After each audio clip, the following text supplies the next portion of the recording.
The animated series Justice League was undoubtedly the greatest animated superhero show that has ever been made to date, and quite possibly the greatest superhero show period. It had compelling characters, it dealt with adult themes, and is one of the most faithful to comic shows that has ever existed.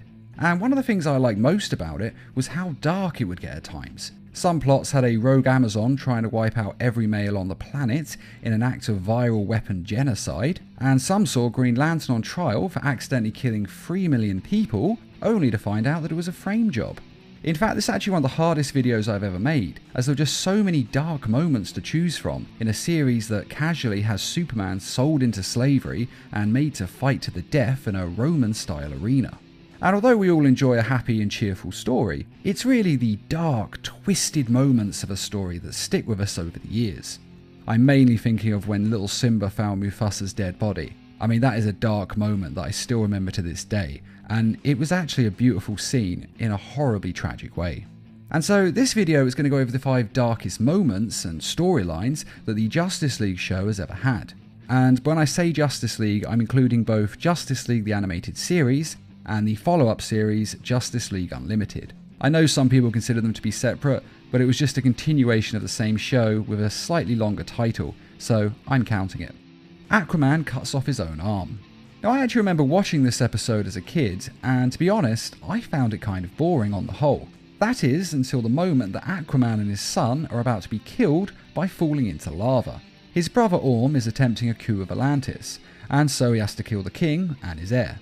And in true supervillain fashion, he doesn't just kill them, but instead he puts them in a death trap and then leaves, just assuming that they'll be killed. So the baby is hanging by a knife, and the king is chained to a rock that is falling into an underwater lake of lava. But of course, Aquaman can get out of his chains using his super strength. But the problem is that his son is going to be killed before he can get free. And the only way he can get free sooner is to tear off his own arm, so that he can save his son's life.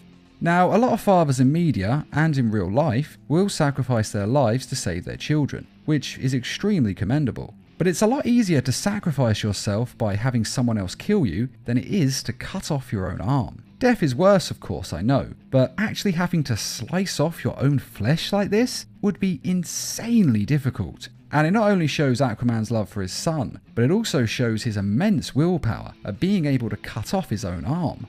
Because I cannot emphasize enough how impossibly difficult that would be. Now, this is actually slightly different than the comic book story, in which his son actually dies. But it's still a grim moment, and personally, I actually think this is a better way of telling the story, and in some respects, much darker.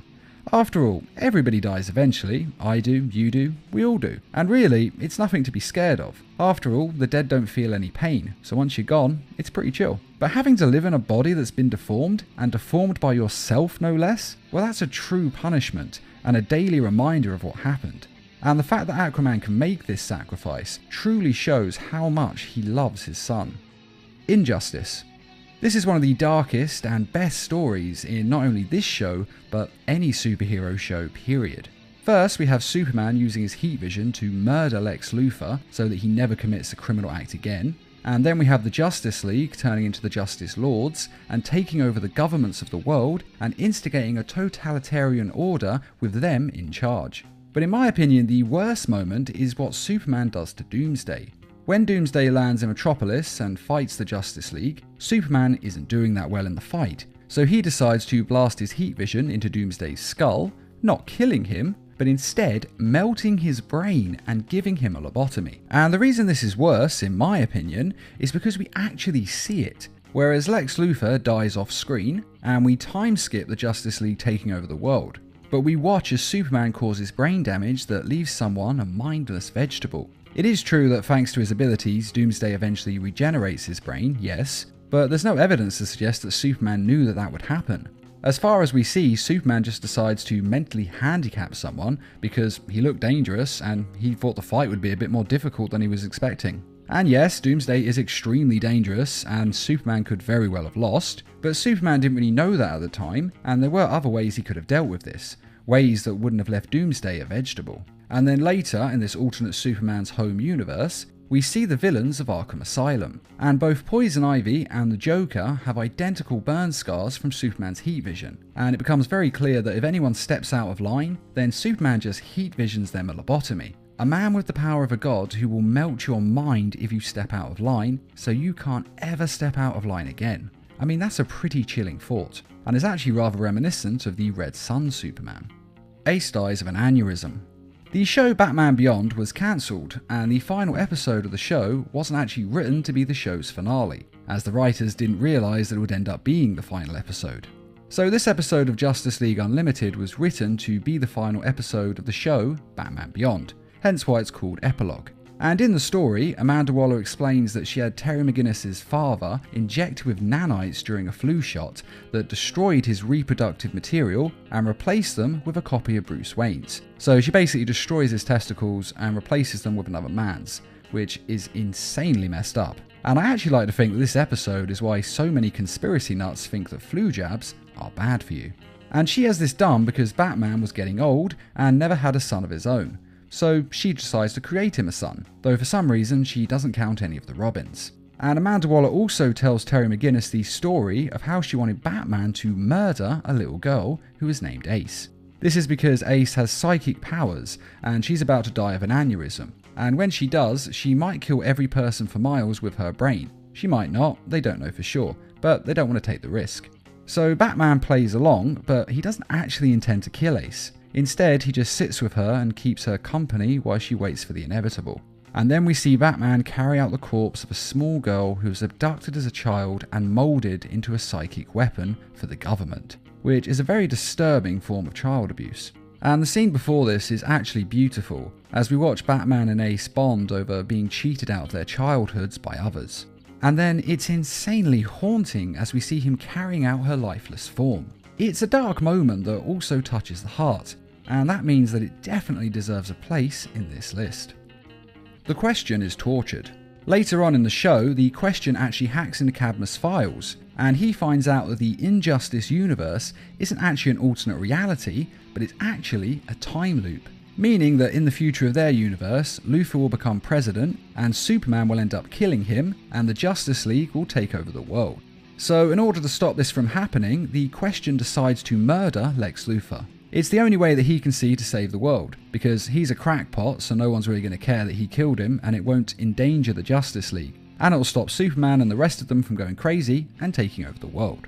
Bizarrely though, this well thought out plan doesn't exactly work, and the Question ends up getting captured by Cadmus and tortured for information. And this is some pretty heavy stuff for a kids show, as we see his beaten and battered body repeatedly electrocuted for information. He is literally being tortured, and we're seeing it. And the Question holds out and is eventually rescued by Superman and the Huntress. And while there, Superman learns that one of his closest friends has not only betrayed him, but has also stolen DNA from his cousin Supergirl and made a clone of her who has been brainwashed into hating the Justice League. So it's pretty nuts as well. And Cadmus has also turned Captain Atom against the League, who is then beaten up by Superman when he tries to stop them from leaving. And then to cap it all off, Lex Luthor remotely fires the Justice League space laser at a Cadmus base, injuring hundreds of innocent civilians, and possibly even killing some. All in all, this story gets pretty dark pretty quick, from brutal torture to the government turning against the Justice League and sending an army of superpowered clones to attack and kill every member of the Justice League on their watchtower. It's a dark episode. Hawkwoman poisoned. In an episode that sees Hawkwoman, Hawkman and Green Lantern look back at their past lives, Hawkman and Woman rule Egypt and are expanding their empire and using their superior Thanagar technology to do so. After all, if you do have super advanced alien tech on hand, why not use it?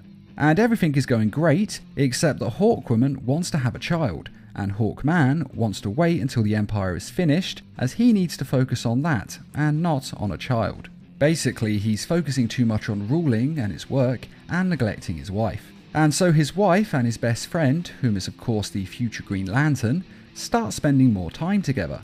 One thing leads to another and they end up having an affair. And one night Hawkman sees the two of them together and realises what's been happening. And he says to himself that he wishes they were both dead. Unfortunately, his loyal servant overhears this, and so the servant poisons their wine, killing Hawkman's best friend and his wife. The servant thinks that he is just carrying out his pharaoh's wishes, but of course, he didn't really want them dead. He was just saying that to blow off some steam. And seeing their corpses on the bed with the wine dripping like blood, well, it's a pretty gruesome sight, and I'm actually a little surprised that the show was able to get away with this. But a love triangle that ends in a double homicide, well, that's a pretty adult theme, and a very dark moment for the series. And that is the 5 darkest moments in the Justice League show.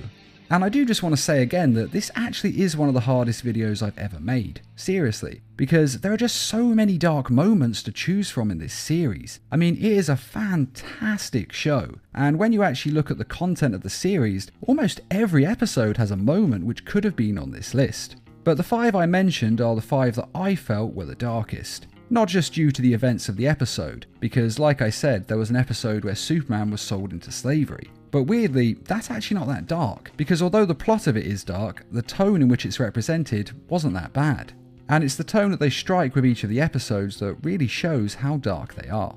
After all, superheroes deal with insanely evil villains and situations constantly, but the way it's presented is what makes us really feel for the characters and the situation that they're in. Like the episode where Wonder Woman is transformed into a pig. I mean, that's actually horrific when you think about it. I mean, imagine being turned into a pig and being made into a dumb animal with no intelligence, just rolling around in your own filth. It's horrible, just absolutely terrible to think about. But it's actually a comedy episode, because the tone of the show is light, so it's not in any way a dark moment. It's all about how the story is told, and the ones that I have mentioned were deliberately meant to be dark moments. But I also have to say that every episode of this series was told in a truly masterful way. It's a really good show.